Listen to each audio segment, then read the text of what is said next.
नाजरीन, कायनात की सबसे वजनी और सबसे पुरस्रार चीज ब्लैक होल है। इनकी भूख इतनी होती है कि लाखों सूरज हड़प लें और डकार तक न लें। कशिश ऐसी कि कायनात की सबसे तेज रफ्तार चीज रोशनी भी इससे बच के नहीं गुजर सकती। इसीलिए इन्हें ब्लैक होल कहा जाता है कि ये अपने नाम की तरह स्याह होते हैं। माहिरीन की रिसर्च के मुताबिक हर गैलेक्सी के सेंटर में एक ब्लैक होल होता है। हमारी गैलेक्सी के सेंटर में वाक़ ब्लैक होल का नाम सजिटेरियस ए है। नाजरीन, आप देख रहे हैं तजस्सुस टीवी और आज की वीडियो में हम बात कर रहे हैं एक अजीब ब्लैक होल की जिससे निकलने वाले मैटर ने साइंसदानों को हैरान कर दिया है। नाजरीन, माहिरीन के लिए ब्लैक होल्स पर रिसर्च हमेशा से इंतहाई दिलचस्पी का बायस रही है। ताहम हाल ही में दरियाफ्त होने वाले एक ब्लैक होल की अजीब बात इससे निकलने वाला एक मादा है जो इससे पहले कभी नहीं देखा गया। इन अजीब वाकयात का सिलसिला 2018 में उस वक्त शुरू हुआ था जब साइंसदानों ने देखा कि जमीन से तकरीबन 66 करोड़ लाइट ईयर के फासले पर मौजूद एक छोटे स्टार को ब्लैक होल ने हड़प कर लिया। ब्लैक होल्स पर रिसर्च करने वाले साइंसदानों के लिए इस तरह का जबरदस्त और इंतहाई शदीद रवैया निस्बतन मामूल की बात है और ब्लैक होल्स अपने इर्द गिर्द मौजूद स्टार्स और प्लैनेट्स को इसी तरह तबाह कर देते हैं। इसलिए ब्लैक होल का ये रवैया साइंसदानों के लिए किसी खास दिलचस्पी का बायस नहीं था। ताहम बाद में साइंसदान ये जानकर हैरान रह गए कि 3 साल बाद वही ब्लैक होल मादे को बाहर खारिज करके दोबारा जाग उठा। साइंसदानों का ख्याल है कि बज़ाहिर ऐसा लगता है कि ये मादा ब्लैक होल से बाहर आने में लेट हुआ। ताहम साइंसदान अभी तक ये नहीं जानते कि ये ताखीर क्यों हुई। इब्तदाई तौर पर जब इस ब्लैक होल ने स्टार को हड़प किया था तो इसमें मजीद किसी किस्म की कोई एक्टिविटी नहीं हुई और ये मुकम्मल तौर पर खामोश हो गया। ताहम 3 साल बाद ये मैटर इस ब्लैक होल से एक ताकतवर एनर्जी ब्रस्ट की सूरत में खारिज होना शुरू हुआ। माहिरीन के मुताबिक इस वाक़े के रेडियो सिग्नेचर ड्रामाई हद तक अजीब थे। ये ब्लैक होल 3 साल तक खामोश रहा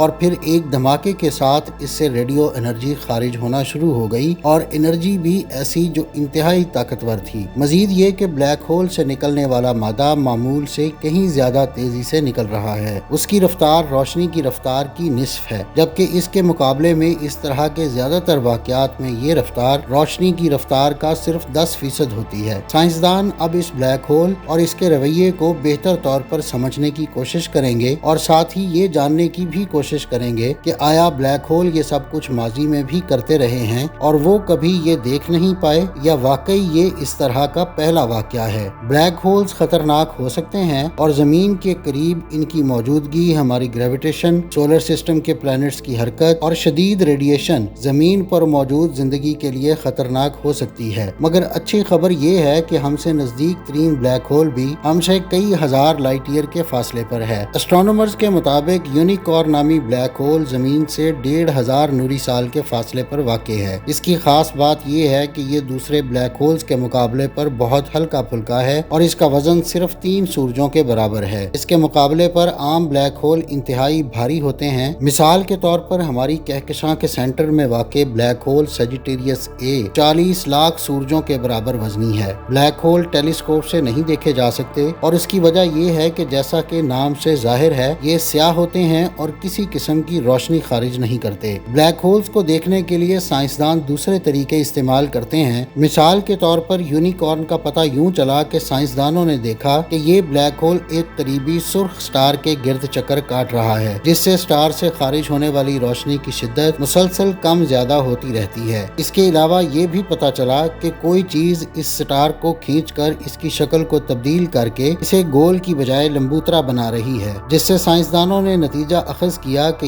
ये चीज ब्लैक होल ही हो सकती है। ब्लैक होल इंतहाई ताकतवर ग्रेविटेशनल फोर्स रखते हैं और इनकी कशिश इतनी ज्यादा होती है कि कायनात की सबसे तेज चीज यानी रोशनी भी इनके शिकंजे से नहीं निकल सकती। जाहिर है कि अगर कोई ब्लैक होल हमारे सोलर सिस्टम के करीब से गुजरा तो ये जमीन के लिए बुरी खबर होगी, क्योंकि वो सोलर सिस्टम के प्लैनेट्स के ऑर्बिट्स को इतना मुतासिर करेगा कि वो एक दूसरे से टकराना शुरू कर देंगे। इसके अलावा बाज़ सैयारे भटक कर सोलर सिस्टम से बाहर भी निकल सकते हैं और अगर ब्लैक होल सोलर सिस्टम के अंदर दाखिल हो गया तो वो सैयारों हत्ता के सूरज को भी हड़प कर सकता है। ताहम इसका इम्कान बहुत कम है क्योंकि करीब तरीन ब्लैक होल भी हमसे इंतहाई दूर है। ताहम ऐसा होना क़यामत के उस कुरानी मंजर की तशबीह होगी जिसका जिक्र करते हुए कुरान पाक में पहाड़ों की धुनकी हुई रुई की तरह उड़ने का मंजर बयान किया गया है, और ये तभी मुमकिन है जब कोई बहुत ताकतवर फोर्स उन्हें जमीन की ग्रेविटी के खिलाफ अमल करते हुए अपनी तरफ खींचना शुरू कर दे। नाज़रीन, ये थी आज की वीडियो। अगली वीडियो तक के लिए मुझे इजाज़त दीजिए। अल्लाह हाफिज़।